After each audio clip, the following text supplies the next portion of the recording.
MMC TV USA. Now on POTV, Channel 100.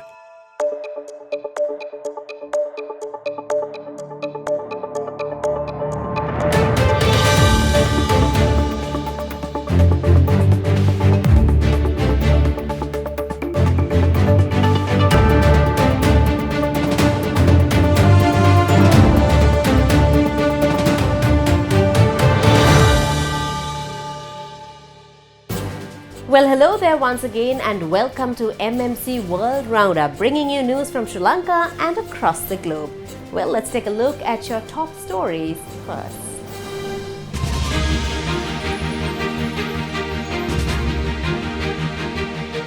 Sri Lanka records a total of 14.99 billion US dollars in exports.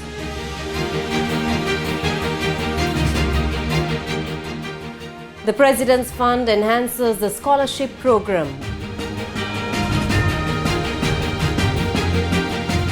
India hopes for early conclusion of ETCA.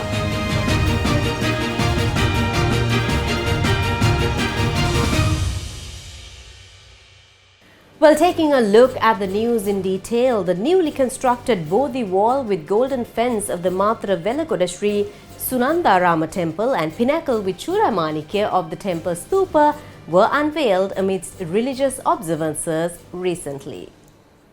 This Bodhi wall was built by the donations of the devotees under the guidance of Venerable Mulitiane Suganathera, the chief incumbent of the Matra Velagoda Sri Sunandarama temple. The ceremony was held under the leadership of the Mahanayaka of Amarapura Sri Dhammarakshita Mahanikaya and chief incumbent of Bambalapitiya Sri Vajrarama, Agamaha Pandita Most Venerable Tirukuramale Anandathero, who presided over the event, and the Mahasangha, including the head of Solos Mahavihara, including Devinura Damreki Sirivadana Vihara, Venerable Kapugama Silavansa Thero, were present on this occasion.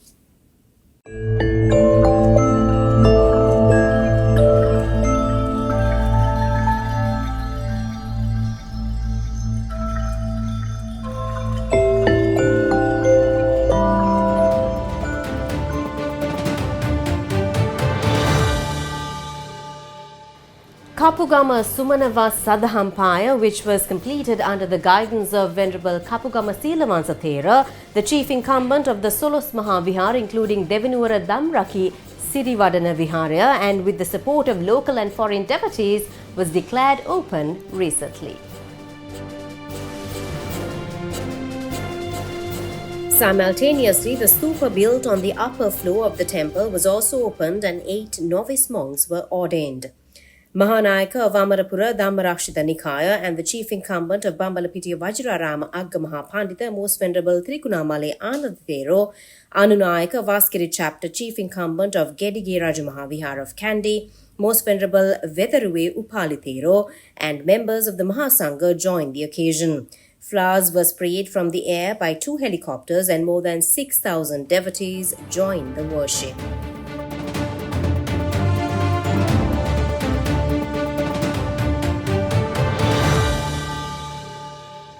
India has expressed hopes for the early conclusion of the Economic and Technology Cooperation Agreement, which seeks to add to the existing free trade agreement with Sri Lanka to pave the way to boost the island's export potential. Indian High Commissioner to Sri Lanka Mr. Santosh Jha said India hopes to enhance economic partnership and enhance Sri Lanka's export potential through early conclusion of the Economic and Technology Cooperation Agreement, just as the FTA opened new export opportunities for Sri Lanka to India, which now stands at more than $1 billion. He added India's security and growth for all in the region policy is at the heart of its approach towards Sri Lanka. He also noted the India-Sri Lanka partnership has been built on civilizational ties, geographical proximity, cultural connections, strong sense of solidarity, and age-old goodwill. Recalling the measures taken by the two nations to build a stronger economic partnership with connectivity as a central theme, Mr. Jha said since July 2023, India and Sri Lanka have launched daily flights between Jaffna and Chennai, as well as a ferry service. Commenting on advancing multiple energy initiatives, the Indian High Commissioner said the two nations are now working on power grid connectivity to enable Sri Lanka to export power to India, the multi-product petroleum pipeline to develop Trincomalee as an economic hub, and the virtual LNG pipeline from Kochi to Colombo to bring down electricity costs in Sri Lanka. Mr. Jaha went on to emphasize that India is also Sri Lanka's largest trading partner, adding that in 2022, bilateral trade stood at $6 billion. He said in recent years, India has also been the largest foreign investor in Sri Lanka and that it continues to be the largest source of foreign tourists in Sri Lanka. The Export Development Bank in a report stated that Sri Lanka had recorded a total of $14.99 billion in exports for the year 2022, $3.08 billion higher than that earned last year. In a report issued in this regard, the EDB revealed that Sri Lanka has recorded a total of $14.99 billion in exports for the year 2022, $3.08 billion higher than that earned last year. As per the report, the estimated value of service exports for the period of January to December 2023 was $3,080.9 million, increasing 63.1% over the corresponding period in 2022, while cumulative merchandise exports during the period of January to December 2023 decreased by 9.54% to $11,856.3 million compared to the corresponding period in 2022.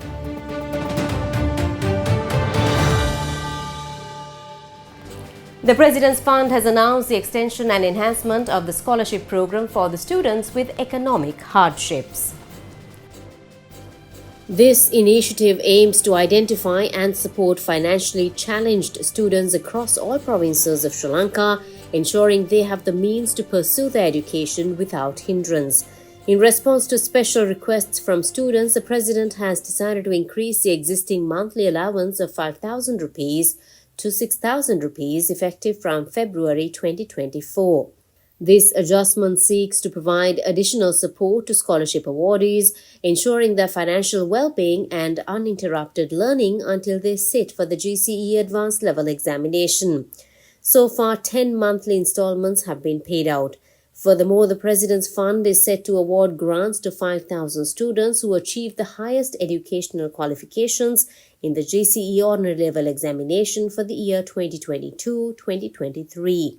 Each selected student will receive a monthly allowance of 6,000 rupees until the completion of their school education, including the GCE Advanced Level Examination. The President's Fund is actively engaged in the selection process at the regional level across all provinces, and the scholarships are anticipated to be conferred once the selection process concludes. More information in this regard can be obtained via the official website of the President's Fund, www.presidentsfund.gov.lk. The Small-Scale Agri-Entrepreneurship Participation Program has taken steps to allocate an amount of 4 billion rupees for maize cultivation of the Yalla season this year. The project spent 10 billion rupees to cultivate 40,000 acres of maize in the Maha season last year. Steps were taken to provide all the necessary financial allocations for maize cultivation, maize seeds, fertilizers, and land preparation costs to the farmers on a non-recovery basis. Accordingly, arrangements have been taken to provide these facilities to Anuradhapura, Hambantota, Badulla, Ampara, and Moraragala districts farmers for growing maize. Meanwhile, Agriculture and Plantation Industries Minister Mahinda Amaravira instructed the Small-Scale Agri-Entrepreneurship Participation Program to provide necessary concessions to the farmers for the Yalla season cultivation. 5,000 acres of maize was cultivated in Hambantota district during the last Maha season on the basis of concessions provided by the Small-Scale Agri-Entrepreneurship Program.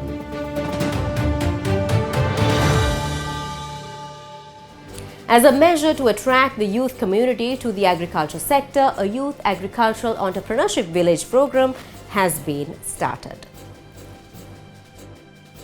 The program has been started in 7 villages in Hambantota district.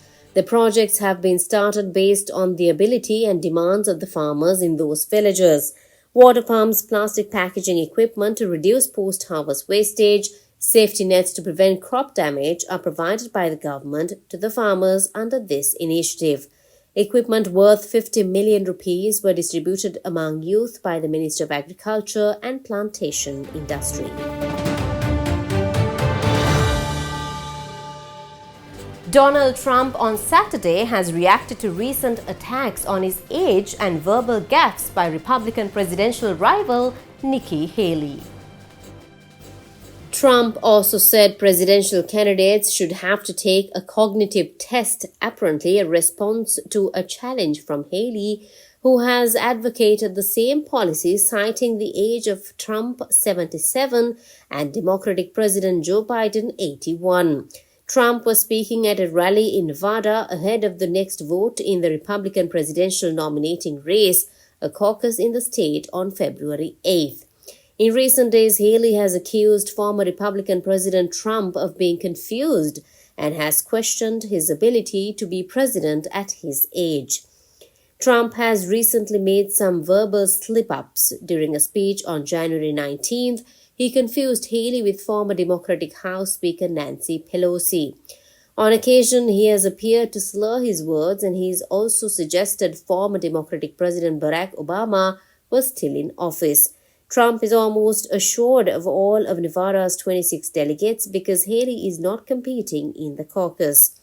He attacked both Haley and Biden, trying to knock Haley out of the Republican nominating fight while scoring early points in a likely general election rematch with Biden in November.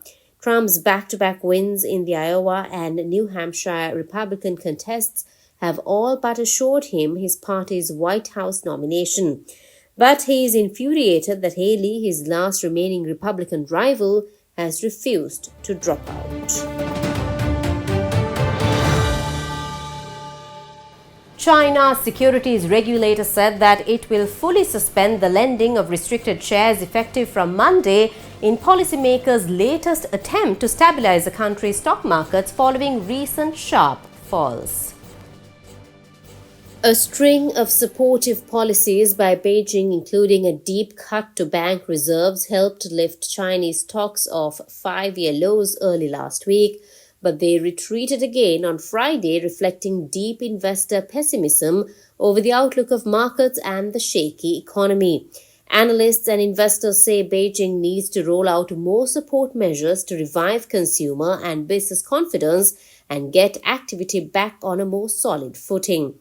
Restricted shares are often offered to company employees or investors with certain limits on their sale, but they can be lent to others for trading purposes, such as short selling, which can add pressure on markets during a prolonged slump.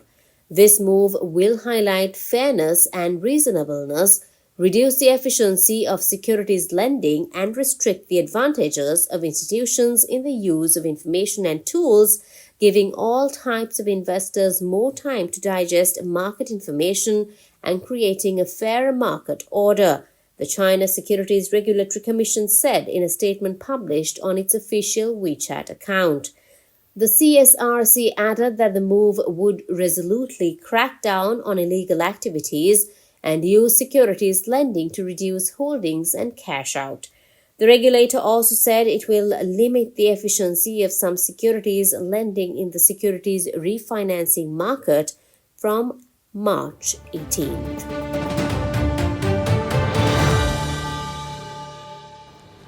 The world's largest cruise ship is set for its maiden voyage on Saturday, but environmental groups are concerned that the liquefied natural gas-powered vessel and other giant cruise liners to follow will leak harmful methane into the atmosphere. Royal Caribbean International's Icon of the Seas set sail from Miami with capacity for 8,000 passengers across 20 decks, taking advantage of the surging popularity of cruisers.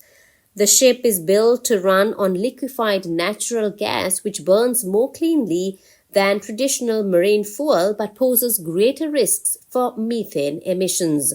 Environmental groups say methane leakage from the ship's engines is an unacceptable risk to the climate because of its short-term harmful effects.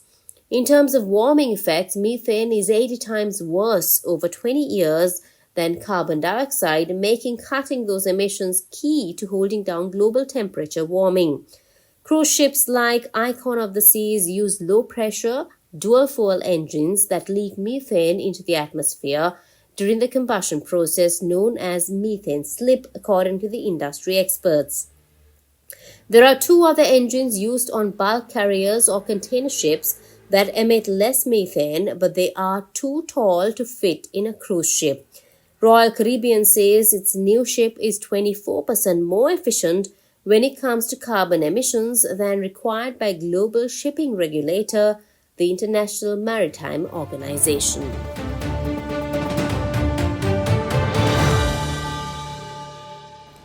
Well, we have some more exciting news lined up just for you. Let's take a look. Since 2005, TNS have been serving the entertainment needs of Sri Lankans in Los Angeles and beyond, with some of the biggest names from the Emerald Isle.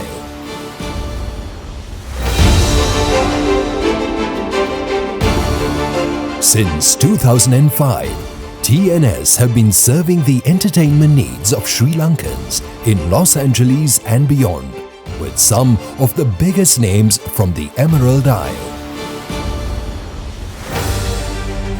Ransara Ratriya, a live music concert organized by the TNS Productions Entertainment Company, will be staged in Los Angeles on the 11th of February.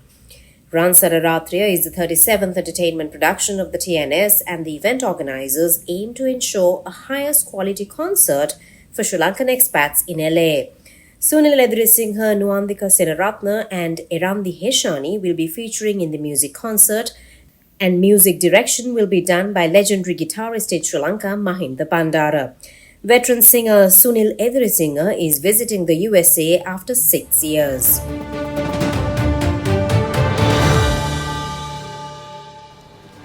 Well, that's all the news we have for you today, but you can also find us on Pio TV, Samsung TV, LG TV, Apple TV, YouTube and Facebook Live, reaching the entire United States and across the world. Thank you very much for joining in with us today, and until we meet again next week, have a wonderful week ahead.